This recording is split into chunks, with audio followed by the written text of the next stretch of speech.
Bem-vinda, bem-vindo ao BTC Journal, seu programa de notícias de negócios comentadas e analisadas pela equipe da BTC.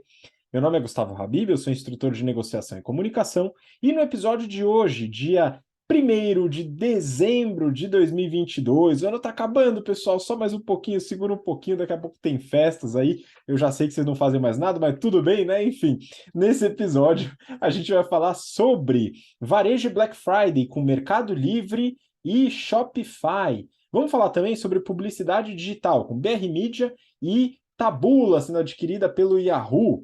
Vamos falar sobre gestão, alta gestão principalmente, com a Braskem e as mudanças dentro da alta gestão e também os resultados que a CEO do Grupo Fleury trouxe aí no seu desenvolvimento, né, na sua responsabilidade do cargo. Por fim, dois temas aí da semana que eu separei aqui para a gente trabalhar, que é geração Z e carreira e também os protestos na China. E para me acompanhar aqui nesse episódio, estou com Mayara Rocon, nossa instrutora de estratégia e marketing da BTC. Oi, Má, tudo bem? Oi, Habib, é um prazer estar aqui mais uma semana. Olá a todos os ouvintes. Muito obrigado. E com a gente também nesse episódio, Yuri Salomone, instrutor de negociação e estratégia. Terminou agora a sua disciplina de estratégia com os alunos do GBP. Yuri, bem-vindo de volta. Olá, Habib. Olá, Mayara. Bom dia, boa tarde, boa noite. Seja lá o momento que você está escutando esse podcast aqui.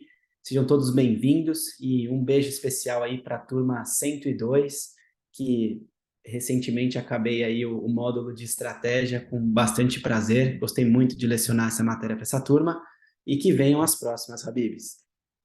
Muito bom, Yuri, excelente. É isso aí. A Má também terminou aqui algumas turmas com disciplinas de estratégia e também de marketing.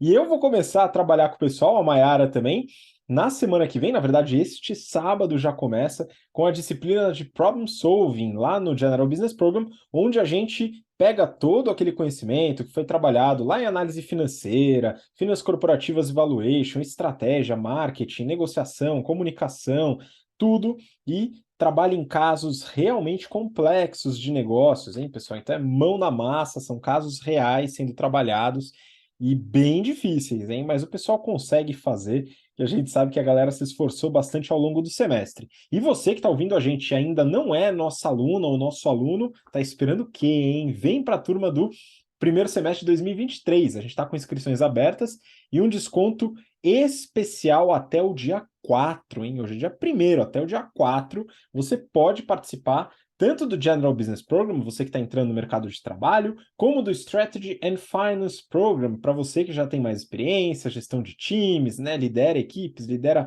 áreas dentro do seu negócio e quer trabalhar ferramentas para tomada de decisão. O link está aqui na descrição.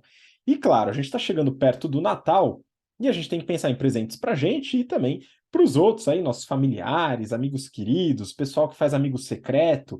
E olha, um presente que nunca dá errado, pessoal, é uma peça de roupa que pode ser bastante durável, que tem conforto térmico, né? E você pode utilizar no dia a dia como esta Tech T-shirt da Insider Store e outras peças. Então, tem shorts, tem blusa moletom, tem meia, roupas femininas, é claro, várias cores, e você pode aproveitar. E uma coisa muito legal é que tem troca grátis, ok? Isso daqui você vai achar muito por aí, mas olha só que legal, né? E apesar, mesmo sendo online, né? Você não gostou, o tamanho é errado, a cor não era a preferida, recebeu de presente, quer trocar, sem problema, tá? Troca gratuita das peças em até 30 dias, tá? E sem dificuldade. Você vai lá, entra, pede para trocar, maravilha, tudo certo. Outra coisa, estão com uma embalagem nova que é uma beleza, viu? Quer dar de presente? Vem uma embalagem que é bonita, é prática, reutilizável, reciclável, e você faz bonito ali deixando na árvore de Natal. Eu, inclusive, montei a minha, espero que o Yuri e a Mayara também tenham montado as árvores aí já, hein, pessoal? Colocado uma luzinha e tal. E mais um presente da Insider Store, eles mantiveram o cupom de 15% de desconto para você que está ouvindo a gente. O cupom é BTC15. Tá aqui na descrição, usa lá, entra no site, manda bala. O cupom tá prorrogado, aproveitem para fazer as comprinhas de Natal, ok? Bom, vamos lá, pessoal. A gente tem algumas notícias aqui para comentar e eu vou trazer essa daqui do valor econômico. Mercado Livre diz que cresceu 19% e se descolou do setor na Black Friday. Como assim se descolou, Má? Conta um pouquinho para a gente o que aconteceu com o Mercado Livre nessa Black Friday. Exato, né? Então, o Renato comentou lá no News os números da Black Friday de que provavelmente as vendas encolheram versus o mesmo período do ano passado, né? Então, os primeiros números ali de mercado que saíram mostram que a Black Friday não foi tão legal. Mas o Mercado Livre falou que, se considerar ali a semana da Black Friday, eles conseguiram aumentar em 19% as vendas da plataforma versus o ano anterior. Ou seja, né, considerando um mercado negativo, eles ganharam bastante share no varejo online, né? Eles falaram que o que se destacou aí foi a parte de moda e consumer electronics, e o legal é que essa parte de moda foi muito levada pela Copa, né? Então o pessoal está procurando camiseta de Brasil, seja oficial, seja qualquer coisa amarela, verde, azul, para poder usar ali durante os jogos, e isso foi destaque também em outras plataformas, para quem acompanhou as notícias de Black Friday, né? As maiores procuras de produto que se teve foi de camiseta do Brasil e de TV. Eles também comentaram que para eles é mais fácil ter uma performance que se descolhe um pouco de alguns setores negativos, até porque eles são diversificados em portfólio, até um tema que a gente estuda nas aulas de estratégia. Mas o fato deles venderem categorias, produtos diversos, faz com que, mesmo que uma categoria não esteja indo muito bem, eles consigam aproveitar as categorias que estão indo bem, né? E até por eles trabalharem como marketplace, né, eles conseguem abranger um outro tema que a gente fala em estratégia, que é da cauda longa. Então, eles conseguem ter essas várias categorias no que a gente chama de portfólio infinito, né? Dentro do banco digital deles, o Mercado Pago, eles viram um aumento das vendas brutas de 38%, ou seja, teve o aumento da plataforma de quem usa o Mercado Pago, mas também teve aumento em vendas fora da plataforma também. E aí, um outro índice que a notícia traz aqui, enquanto a gente não tem, né, os números fechados ali exatamente das vendas, né, mas a gente consegue ver um pouquinho ali como é que foi o índice Cielo do varejo ampliado. Eles falaram que ficaram medindo a semana ali, né? E na sexta-feira da Black Friday, eles viram um incremento de vendas de cartão de crédito de quase 7%. E que na semana ali as transações com Pix, o volume de transações, aumentou no varejo online em 52% versus o mesmo período do ano passado. Então, outro ponto aqui que mostra, né, o tanto que o Pix está sendo usado no Brasil, que foi realmente aceito pelos brasileiros. E fica também a dica para depois vocês ouvirem lá no News toda a análise que o Renato fez, inclusive dessa parte do Pix, o quanto ela consegue ajudar financeiramente as empresas versus uma compra de cartão de crédito, tanto em taxa quanto em ciclo de conversão. Pois é, eu ia puxar justamente isso, mas muito interessante como o Pix entra na estratégia financeira. Vai lá no BTC News, outro programa que a gente tem aqui no canal, no BTC Cast, para você que ouve a gente pelo podcast, e também no YouTube. Se você estiver no YouTube ou quiser dar uma passada no YouTube, aproveita e deixa um comentário aqui com alguma notícia, alguma empresa que você gostaria que a gente comentasse, analisasse, trouxesse resultados para você, ok? Enfim, e eu vou continuar aqui no tema da Black Friday, com outra notícia do valor. Shopify pode ser o maior vencedor da Cyber Monday. Pois é, como a Mayara comentou, no BTC News, o Renato ele falou sobre a Black Friday no varejo eletrônico, que foi uma desgraça, tal, enfim, vale a pena vocês conferirem. A Shopify, assim como o Mercado Livre, aparentemente foi por outro caminho. As ações subiram 3,4% na segunda-feira, e eles anunciaram que os comerciantes que usam suas plataformas quebraram recordes de vendas, mais de 3,3 bilhões com B de bola de dólares vendidos. Segundo a reportagem, 19% de aumento nas vendas, né, em relação a 2021, sem considerar flutuações cambiais, considerando deu 17% de aumento. Um analista do mercado financeiro, ele disse isso dentro da reportagem, tá? Ele disse que o crescimento é expressivo, dado que projetam para o quarto TRI um crescimento de 8% no total de vendas. Ou seja, no caso a Black Friday, ela corresponde a apenas 5% do total do trimestre.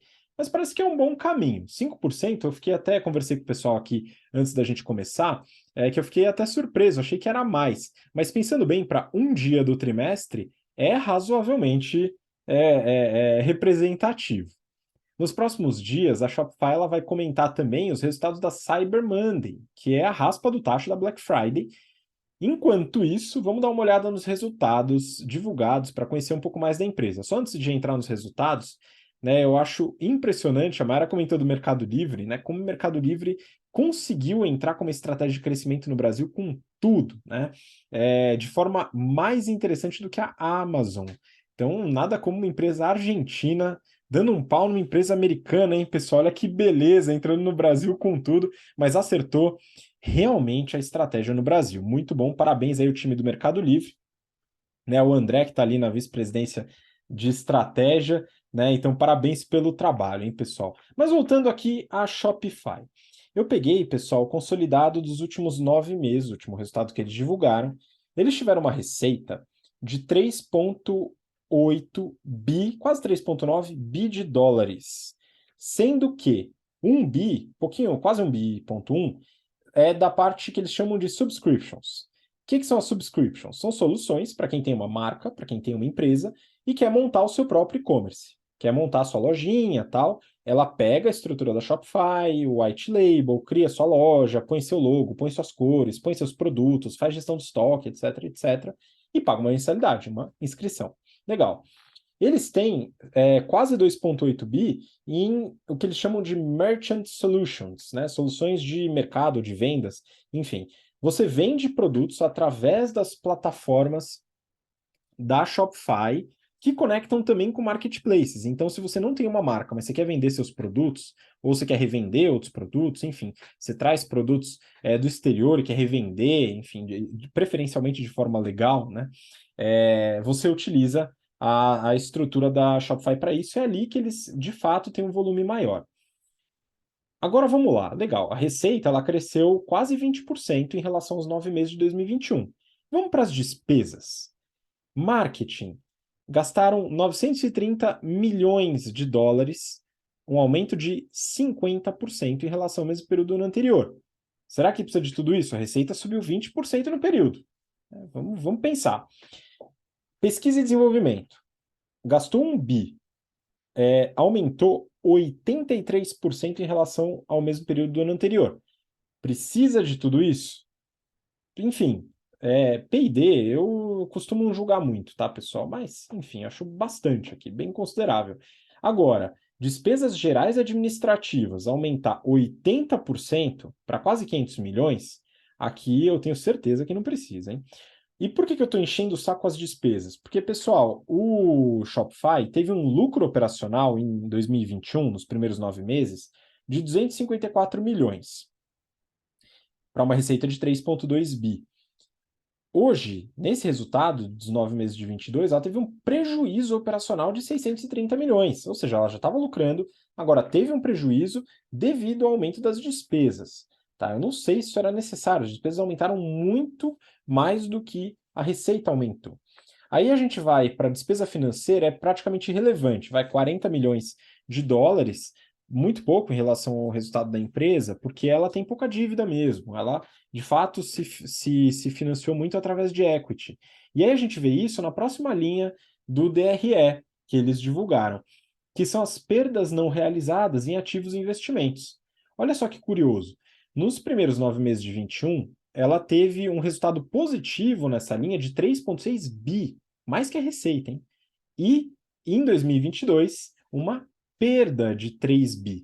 Isso resultou num prejuízo líquido de 2,8 bi de dólares, contra um lucro líquido de 3,2 no mesmo período do ano anterior.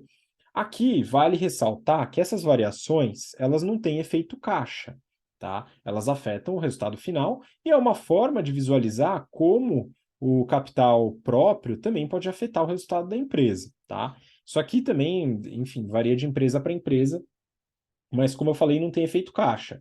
Falando em caixa, a empresa queimou caixa operacional, quase 400 milhões, contra uma geração de caixa de 240 no mesmo período do ano anterior. Aqui os ofensores certamente foram o aumento de despesas e também o imposto diferido que foi pago aí nesse mesmo período, Tá? Então, qual que é a ideia, né? Shopify, de fato, cresceu bastante. É uma plataforma que é utilizada por muitos pequenos comércios e e-commerces, mas tem que tomar cuidado aí com o crescimento das despesas, hein, pessoal? Ficar um pouquinho de olho, mas o crescimento é, de fato, expressivo.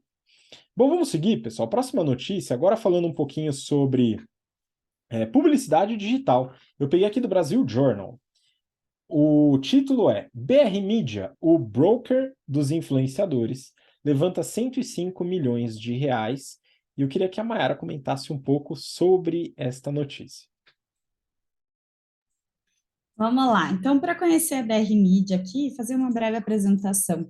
Eles foram fundados há 10 anos atrás, exatamente no momento onde as redes digitais estavam crescendo, mas né, esse negócio de influenciador digital não era moda ainda. E o que eles perceberam? Que alguns jogadores de futebol e outros atletas tinham ali vários fãs, mas não sabiam monetizar isso. Então, eles entraram nesse mercado para poder fazer uma intermediação entre os atletas e as marcas que gostariam de comunicar os produtos através desses influenciadores. Aí eles foram evoluindo nesses últimos 10 anos, eles começaram a trabalhar com outros influenciadores que eram fora de esporte, né? E outra evolução deles também foi fazer um braço de marketing para a influência das marcas. Hoje eles já fazem vários outros serviços, eles fazem a parte completa ali de marketing digital com influenciador, então eles podem fazer gerenciamento de verba publicitária, se a empresa quiser, fazem estratégia de divulgação e também análise de resultado de campanha. Eles têm mais de 500 clientes, inclusive iFood, McDonald's, Sanofi e General Motors, e esse ano eles estão ali pretendendo faturar 200 milhões de reais com um EBITDA de 50 milhões de reais. Mas não para por aí. Eles estão com um plano bem ambicioso de, nos próximos 3 anos, poder chegar numa receita de 550 milhões de reais, que dá um crescimento aí de 40% ao ano, e o EBITDA de 150 milhões de reais, que seria um incremento de 2,2 pontos percentuais versus a margem atual. Ou seja, né, eles querem crescer em receita e também em rentabilidade. Eles, então, né, o que trata a notícia aqui, eles levantaram numa rodada de investimento 105 milhões de reais. A maior parte é capitalização primária, mas eles deram um pouquinho de secundária para ter uma saída parcial dos fundadores. E eles querem usar o dinheiro para poder fazer M&As e também aplicar ali no crescimento de novos negócios. E tem 2 novos negócios que eles comentam aqui. O primeiro é o MIS, que é baseado em Creator Economy, que é uma plataforma que automatiza o processo de contratação de micro-influenciadores. Então, né, essa automatização dá uma facilitada, porque né, são influenciadores menores, talvez as marcas também sejam menores ou queiram fazer num grande volume, então essa automatização ajuda o processo. Eles fizeram o MIS dentro da empresa, né? Mas depois a BR Media fez um spin-off disso e agora é uma unidade isolada. Eles já contam nessa plataforma com mais de 30 mil micro-influenciadores. A segunda frente de novos negócios deles é a Farol, que é uma aceleradora de carreira de influenciadores. Ou seja, eles ajudam aqui os influenciadores não só trazer receita por publicidade, que é o business as usual deles, né? Mas também ajudam com o crescimento da base de seguidores e com outros ganhos financeiros, como você abrir uma marca ali nativa no digital ou você poder fazer transações de media for equity, né? Então você faz a mídia para uma empresa, ganha um pouquinho de share da empresa, né? Se a empresa crescer, aí você pode converter isso lá para frente, né? Mas não é uma monetização direta ali. Mas bem, interessante aqui o modelo deles, legal essa rodada de investimento e faz sentido o crescimento que eles estão vendo, até porque o mercado deles está crescendo. Um dos investidores até comentou que eles têm uma margem maior que a média do setor, achei interessante, né? E que esse posicionamento deles é diversificado, então eles foram crescendo além dos atletas, eles conseguiram alcançar vários influenciadores.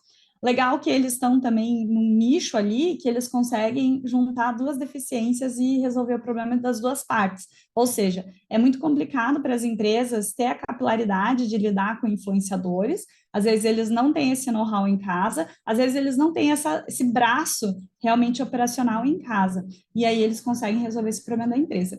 E do outro lado, com certeza, falta, às vezes, uma estrutura do influenciador, conhecimento de empreendedorismo, que às vezes a pessoa é expert em outra área, mas não nessa área de monetização por publicidade, por exemplo, e aí eles resolvem esse lado, né? Então, eles conseguem ser um intermediador que ajuda os dois lados.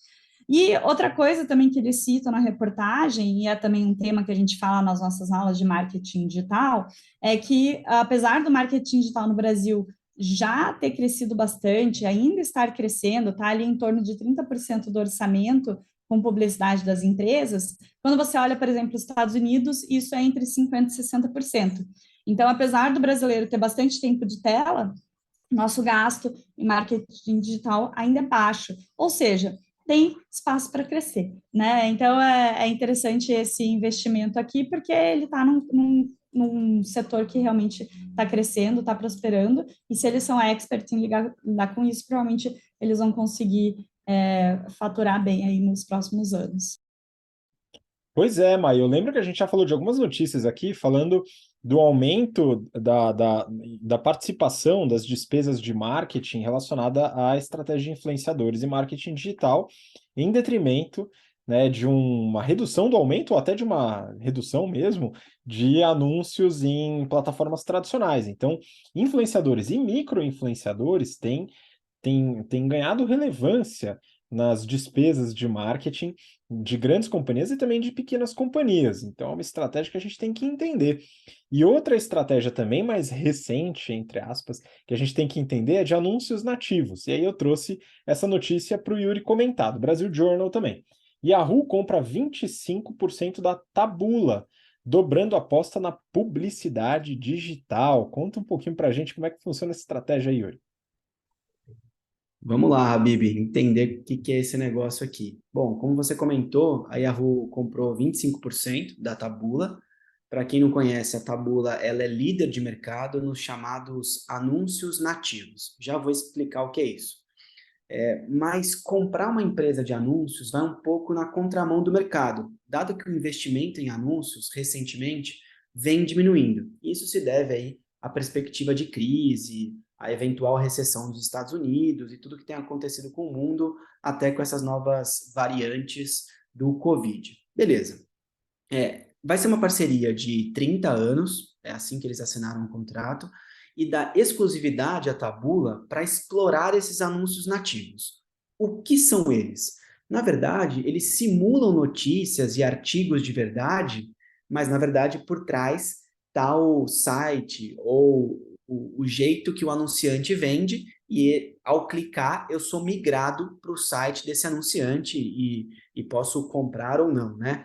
Esse movimento estratégico dá ao Yahoo um assento no conselho da Taboola, porque mais 25% aí é uma participação expressiva na companhia. Bom, a companhia hoje ela tem uma parceria com mais de 9 mil publicações, então mais de 9 mil anúncios, e atinge 500 milhões de usuários únicos por mês em todo o mundo.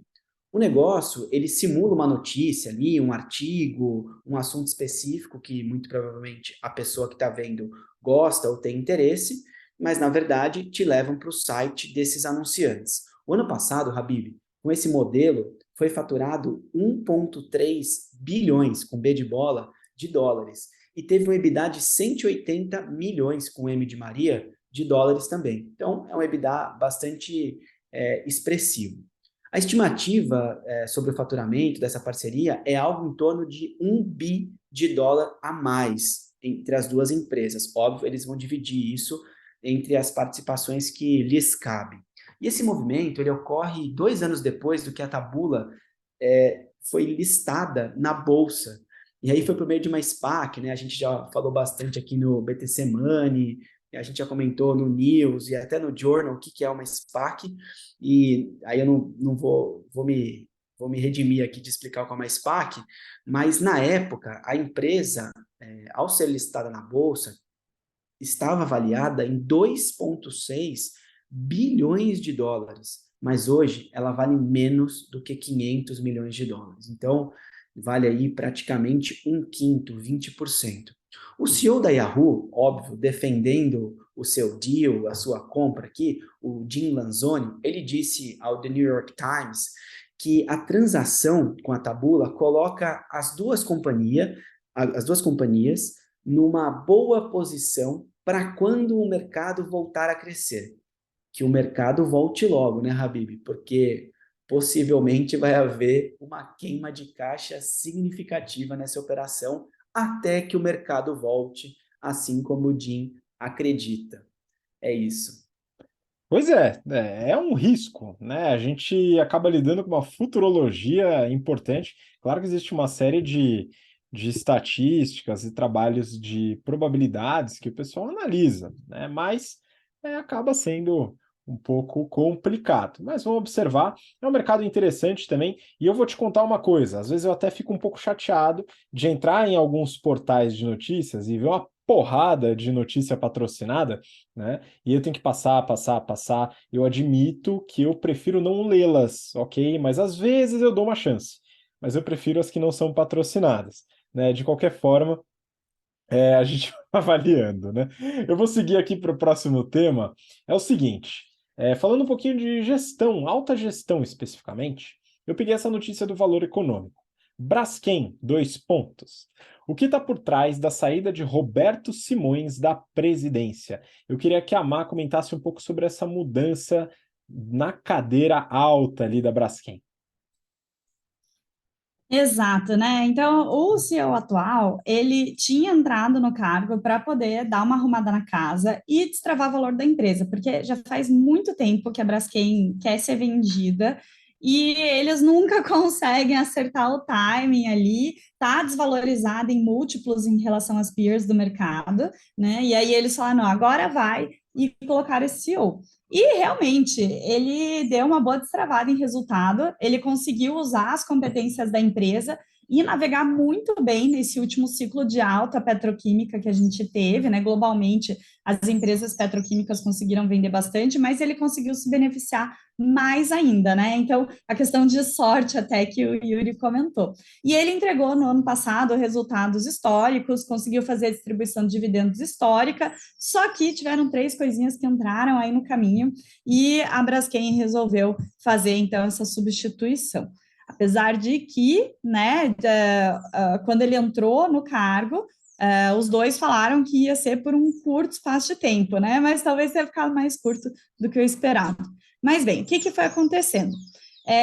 No ano passado, ele entrou na lista dos 10 CEOs mais bem pagos no Brasil, recebendo 24 milhões de reais. O que pegou um pouco mal, porque a Braskem, né, um dos donos da Braskem ali é o antigo grupo Odebrecht, que hoje se chama Novonor, que está em recuperação judicial. Então ficou meio, poxa, né, você está ganhando bem demais, a gente está RJ, então deu um desconforto interno ali deles. Segundo ponto é que 36% do capital total da Braskem é da Petrobras. E agora, né, com o PT eleito para o ano que vem, a gente sabe que ele vai ter uma posição um pouco mais nacionalista e, né, vai trocar também o comando da Petrobras. A gente não sabe quem vai ser, então também não sabe o posicionamento desse comando, mas vai ser um pouco difícil a Petrobras abrir mão desses 36% e falar, beleza, vamos vender a Braskem, até porque, né, o PT normalmente ele é contra essas privatizações. Então, propostas como a da Apollo, de compra de 100% da Braskem, provavelmente não vão acontecer. E a última coisa foi algo que estava acontecendo ali desde 2018, culminou nesse ano de agora, que foi uma extração de sal-gema lá em Maceió, que atingiu alguns imóveis, aí a Braskem teve que fazer acordo com alguns moradores, ela disse que agora as consequências já estão controladas, mas que isso, no fim, resultou ali num passivo de mais de 10 bilhões de reais. Fora que deu uma prejudicada, né? Eles tiveram um corte no início ali, pelo menos, de fornecimento de matéria-prima para a filial do México, depois eles conseguiram contornar, e eles também tiveram queda de nota de crédito, que depois eles também conseguiram reaver, né, a avaliação de grau de investimento, mas diz que o valor não voltou a subir mesmo depois dessa recuperação. Mas bem, né, somando esses três fatores, a venda da Braskem ficou ainda mais incerta e eles resolveram, então, mudar a presidência. Quem entra é o Roberto Bischoff, que, na verdade, né, ele está voltando a casa, porque ele era Braskem de 79 até 2019, né, ele chega em janeiro, e ele não saiu totalmente também, porque, apesar de ele ter saído da Braskem, ele foi ser presidente da Ocean, que é a empresa de óleo e gás da Novonor. Então, ele ainda estava ali no grupo, né, foi dar uma visitinha lá de 19 e agora volta em 2023. Então, assim, não deve ter grandes problemas na entrada dele, ele deve conhecer muito bem a empresa, tem ali toda a boa avaliação do grupo, né? Então, vai ter um campo ali próspero para poder tomar suas decisões.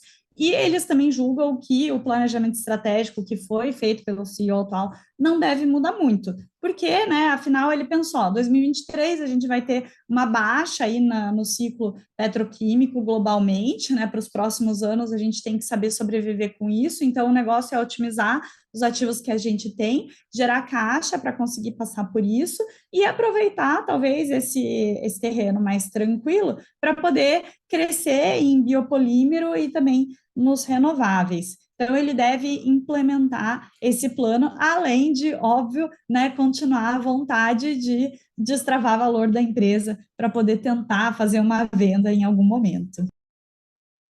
Pois é, muito interessante. E assim, né, boa parte do que envolve o crescimento futuro da Braskem está relacionado à gestão da Petrobras. Então, a Mayra colocou aqui, tem uma parte relevante ali de influência e de possibilidades de M&A que podem acontecer ou não, né? Então, acho que vale a pena a gente observar, afora outros aspectos. Mas eu queria agora trazer outra notícia, né, até para comentar um pouquinho sobre um sucesso aí de uma executiva dentro de uma das empresas que a gente já comentou aqui no BTC Journal até recentemente.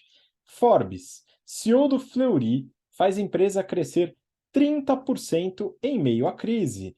Yuri, eu queria que você comentasse um pouco sobre essa CEO e o que está acontecendo aí na gestão dela. Vamos lá. Bom, primeiro, parabéns aí à executiva Jeane Tsutsui. Eu acredito que seja assim que pronuncia o nome dela, de origem japonesa. E, Habib, eu tenho que começar aqui analisando esse currículo invejável e admirável. Que background que essa mulher tem.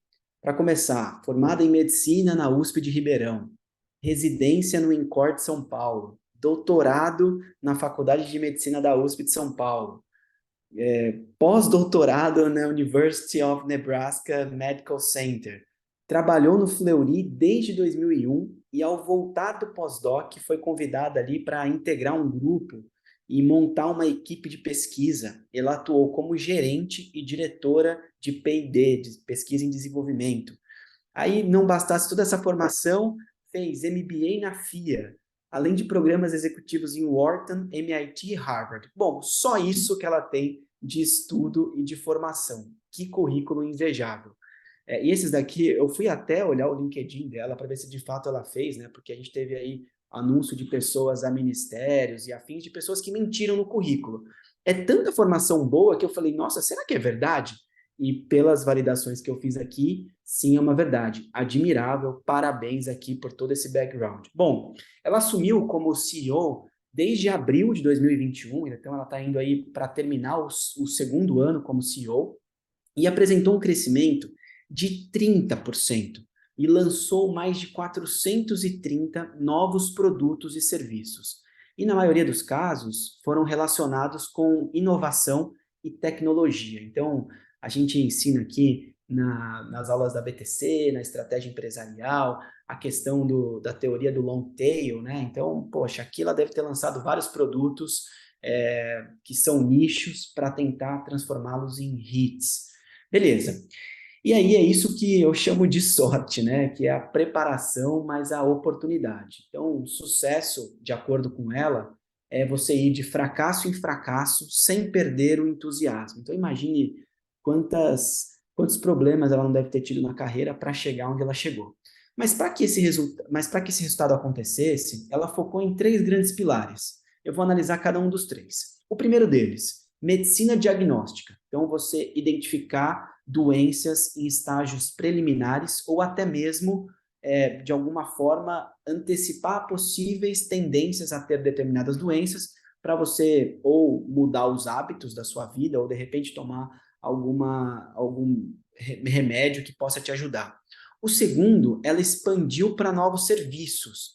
Então, receita recorrente aqui no modelo. E terceiro, e não menos importante, evoluir a plataforma digital. Isso, claro, acompanhou aí a mudança do comportamento dos clientes durante e pós-pandemia, apesar que a gente não está na pós-pandemia ainda, né? Mas, para fechar com chave de ouro, a Giane, ela está na lista da Forbes, dos melhores CEOs do Brasil.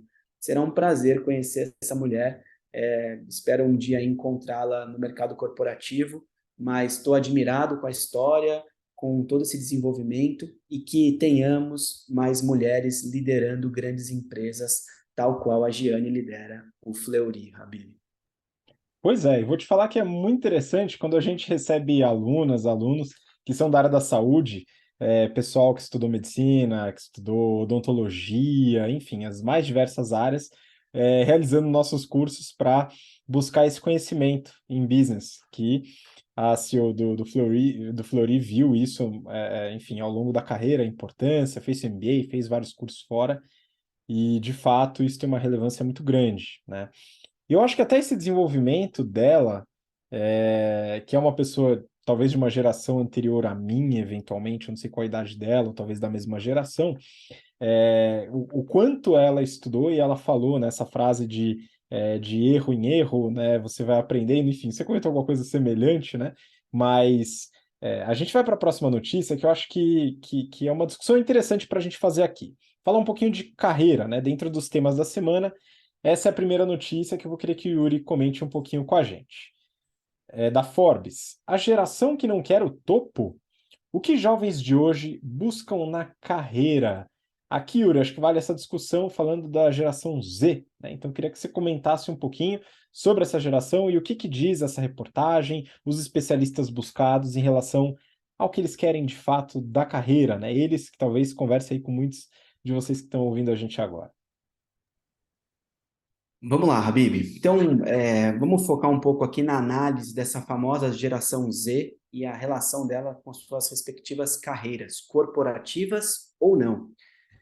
Começa essa notícia com uma análise que diz o seguinte: querem trabalhar em funções mais criativas e com propósito. Eu vou comentar sobre isso no final da reportagem, mas deixem aí esse gatilho e essa dúvida, o que é algo mais criativo e como que eu trabalho com o meu propósito. O trabalho dos sonhos, ele era discutido no passado, né? Na minha geração e na geração dos meus pais, dos meus avós, você tinha ali o trabalho dos sonhos, que você entrava, trilhava uma carreira naquele determinado assunto e morria ou se aposentava naquele assunto, naquele tipo de trabalho. Hoje em dia, os jovens não sonham mais com isso. Muitos deles não sonham nem com o trabalho. O trabalho é apenas uma consequência, o propósito está na frente.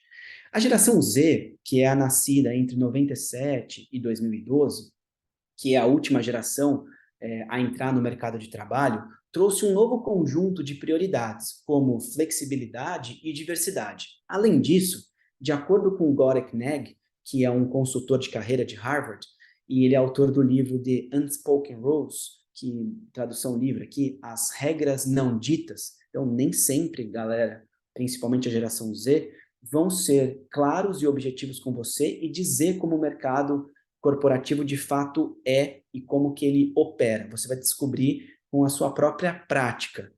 Mas como a gente está na era da informação, às vezes temos essas informações disponíveis para que a gente possa avaliar, ler, estudar. Mas aqui a prática nem sempre é alinhada à teoria. tem que aprender a praticar as coisas.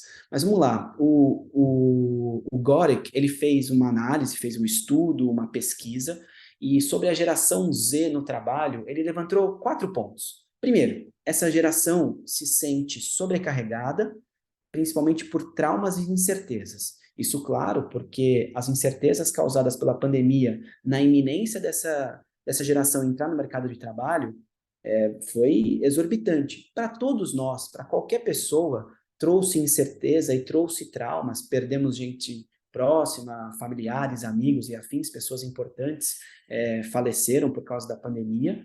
Então, essa incerteza não é só exclusiva da geração Z, mas está presente nela também, óbvio. O segundo ponto, há uma inquietação em questionar por que as coisas são como elas são. E aí eu costumo dizer, até nas minhas aulas, a gente não pode viver no que eu chamo na síndrome de Gabriela. Eu nasci assim, eu cresci assim, eu vou ser sempre assim. Não, pelo contrário, a gente sim tem que questionar, mas entender como mudar e para que e por que mudar. O terceiro ponto, alguns respondem sobre esses pessimismos e essas incertezas com... Alguns respondem sobre esse pessimismo como eu não quero mais, não sei se é para mim, é um trauma. E outros respondem com ativismo, eu vou mudar o mundo. Eu quero, de alguma forma, entregar algo para o próximo, para a próxima geração, deixar o mundo, por exemplo, habitável para os meus sucessores. E o quarto ponto, e não menos importante, menos de 2%, esse dado aqui me surpreendeu, menos de 2% do público entrevistado tem a ambição de subir na pirâmide corporativa. E aí eu pergunto para a geração Z, aonde querem chegar? Eu também não tenho essa resposta, mas você, geração Z, ou você da geração mais antiga, tem que saber aonde vai querer chegar. O que é sucesso para você? E aí, para completar aqui, eu tenho alguns termos que a gente deve conhecer ao analisar esse assunto. São 3. O primeiro, quiet quitting, que basicamente defende concluir o trabalho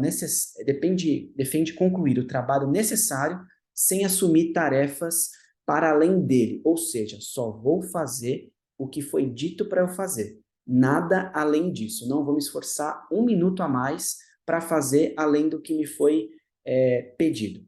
Isso reforça a relevância do equilíbrio entre rotina de trabalho e vida pessoal. E aqui também independe da geração, é válido para toda geração.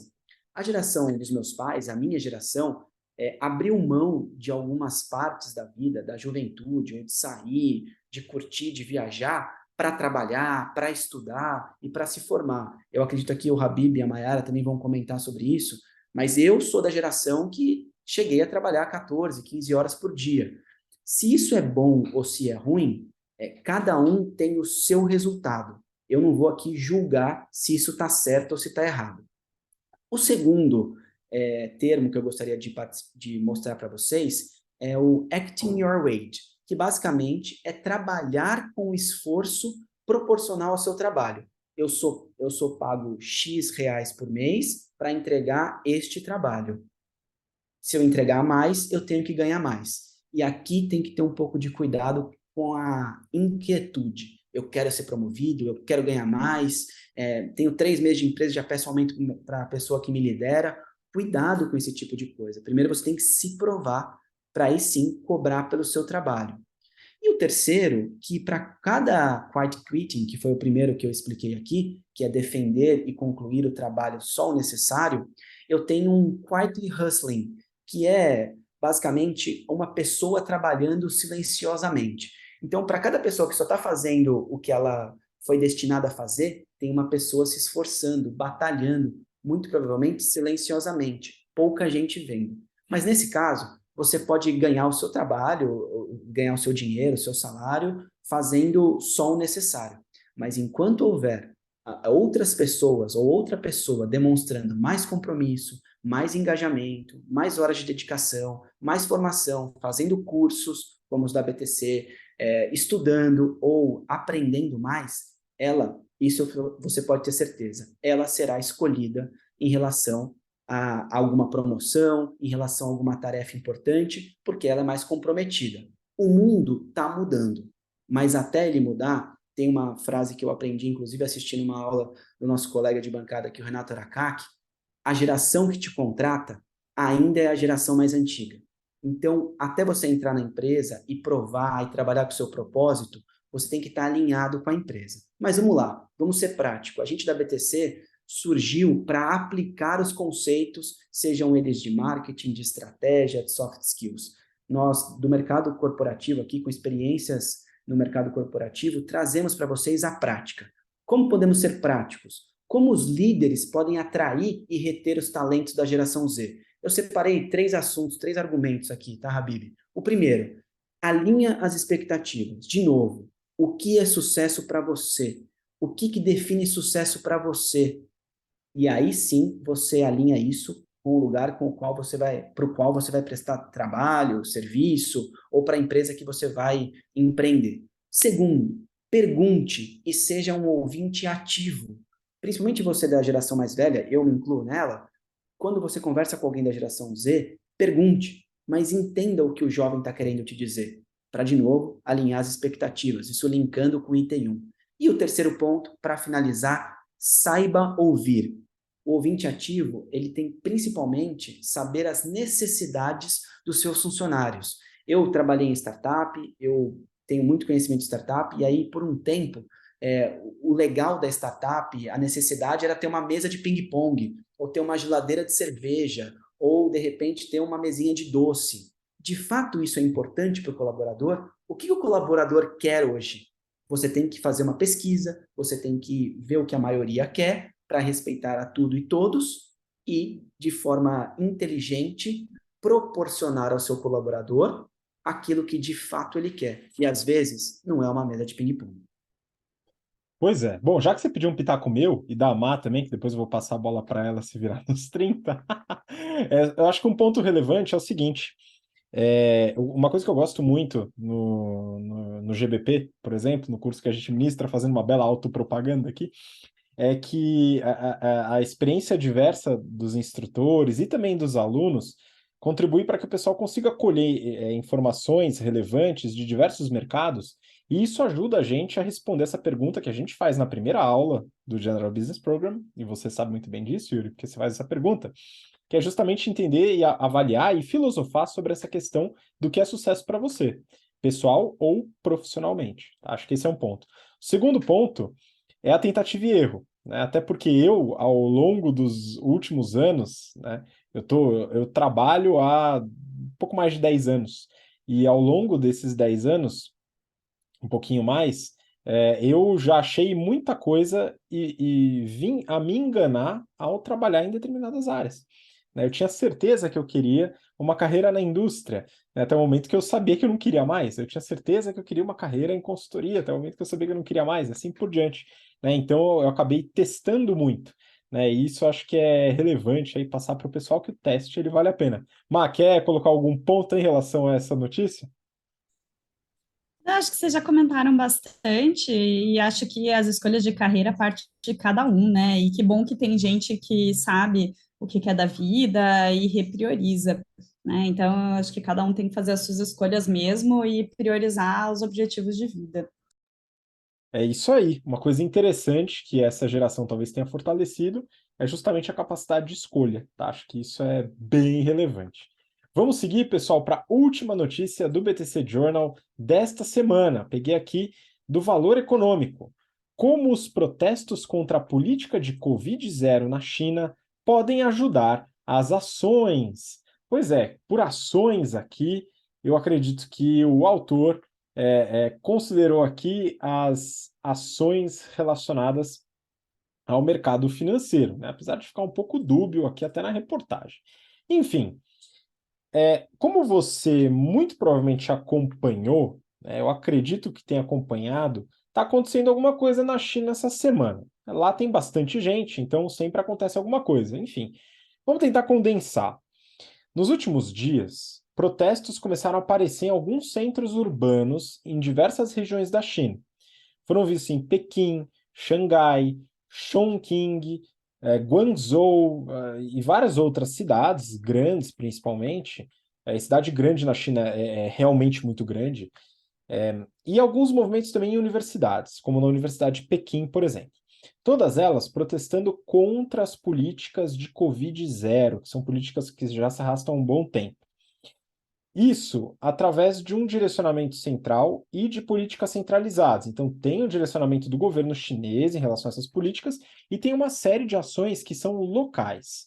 Algumas cidades, por exemplo, exigem testes diários de PCR. Outras cidades fazem barricadas com pessoas que são positivadas, por exemplo, não podem sair de casa ou de um determinado hotel. Outras cidades impedem que pessoas que não são moradoras de frequentar aquela cidade até realizar durante 5 dias teste PCR diário, por exemplo. Então tem uma restrição muito grande à circulação de pessoas. Em alguns locais, de forma menos expressiva, tem também protestos contra o Xi Jinping, presidente chinês, e também o governo de uma forma geral. Mas o que realmente está pegando são as políticas restritivas. Para piorar, teve um prédio na cidade de Urumqi, na região de Xinjiang, que pegou fogo, e aí várias pessoas morreram sufocadas nesse incêndio, e os bombeiros tiveram dificuldade de acessar o prédio porque havia grades soldadas na entrada do prédio, dado que era uma tentativa de isolar o pessoal que estava positivado de Covid. Então isso dificultou o acesso, e aí, como foi um desastre, né, isso gerou também uma repercussão muito negativa. Resultou em manifestações em várias cidades também. E uma preocupação é que essas manifestações elas atinjam também as zonas rurais, que ainda não atingiram, pelo menos até hoje, a gente está gravando no dia 30, né, na quarta-feira, mas o episódio vai sair no dia 1º de dezembro. Ainda não tinha atingido zonas rurais, que são menos afetadas pelas restrições, de fato, mas é onde o negócio pega fogo quando tem manifestação. Uma notícia da Veja de hoje, né, a gente está gravando no dia 30, informa que a cidade de Guangzhou, que é uma das que mais tinha restrições, respondeu aos anseios da população e suspendeu as políticas restritivas. Isso deve acontecer em outras cidades, apesar de que tem bastante repressão a manifestantes, principalmente aqueles que pedem queda do governo, saída do Xi Jinping e assim por diante. Bom, como que tudo isso se conecta com o mercado, né? As ações chinesas, elas caíram mais de 4% na segunda-feira. O mercado, ele estava otimista com as ações de recuperação econômica e com a queda, né, até então, dos casos de Covid, mas os fechamentos e os protestos mostraram que o caminho podia estar complicando um pouco. Aí a reportagem do Valor ratifica essas notícias locais e globais, né, de que as reações são mais dirigidas aos governos locais e não ao governo central, afastando a possibilidade, né, ou reduzindo a possibilidade de uma ruptura institucional no país. E isso é uma instabilidade que afeta os mercados negativamente. Alguns até podem pensar que o mercado ele é avesso ao governo atual chinês por uma série de ações que a gente já comentou aqui no BTC Journal. A Mayara, inclusive, comentou no passado uma ação do governo chinês que impedia o lucro, né, de certa forma, em empresas do setor educacional, e isso derrubou as ações das empresas de educação, principalmente a educação complementar que tem na China, cursinhos, etc. É algo que realmente prejudica o mercado, porém, realmente o que o mercado espera é estabilidade, né? Então, como o governo chinês ele permite o crescimento das empresas, as empresas têm crescido, o investimento no país também tem crescido, né, o mercado ele gosta dessa continuidade de certa maneira, né? Isso sem qualquer julgamento de valor, é mais uma preferência por estabilidade, tá? Beleza, mas aqui a gente está vendo que esses protestos podem gerar instabilidade também. E qual que é o otimismo? Porque a matéria fala de otimismo.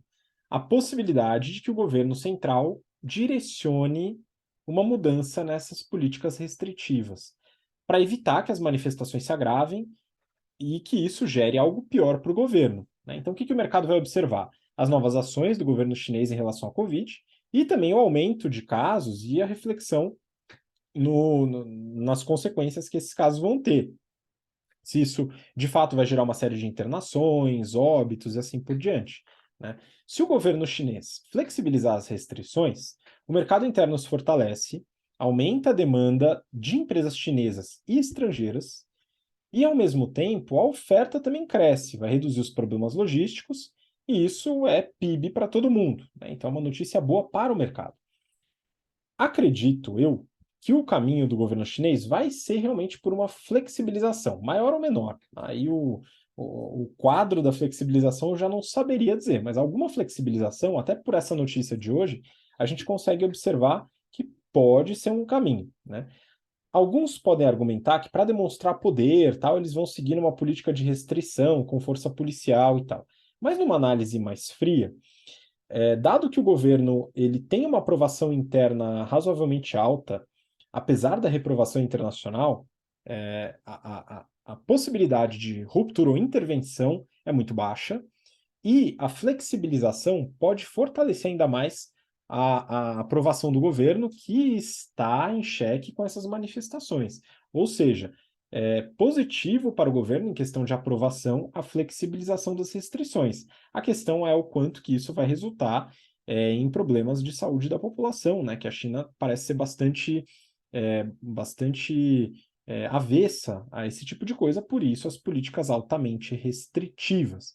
Mas o mercado aparentemente está apostando numa flexibilização para poder retomar o crescimento econômico chinês. E com isso também o crescimento global que está sendo freado, de certa maneira, com as expectativas de elevação de taxa de juros e uma possível recessão.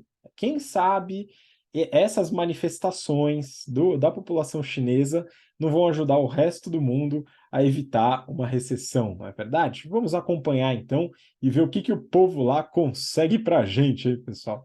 Bom, e com isso a gente fica por aqui no BTC Journal dessa semana, então queria muito agradecer a participação de vocês. Ma, muito obrigado de novo pela contribuição. Obrigada, Rabi. Obrigada, Yuri, pela participação aqui também comigo. Obrigada aos ouvintes e um abraço aí para as turmas. Essa semana terminando, como o Habib falou, as aulas de marketing, né? E aí, semana que vem, a gente começa Problem Solving. Um abraço. Isso aí, pessoal. Tem aula ainda, hein? Todo mundo acordado aí, por favor, para as últimas aulas, que o negócio vai pegar fogo. Yuri, muito, muito obrigado de novo também. Obrigado, Habib. Valeu, Mayara. E a todos os alunos aí, boa sorte nesse final, porque problem solving é hard, viu? Boa sorte e até a próxima. Tchau, tchau. Pois é, tem que dar esse gás no final, hein, pessoal? Aquele sprint final da maratona. É isso aí. Você que acompanha a gente até agora, obrigado pela audiência, obrigado por ouvir, pela paciência em ficar com a gente até aqui. E nos vemos então na próxima semana, para o próximo episódio do BTC Journal. Um grande abraço, até lá. Tchau, tchau.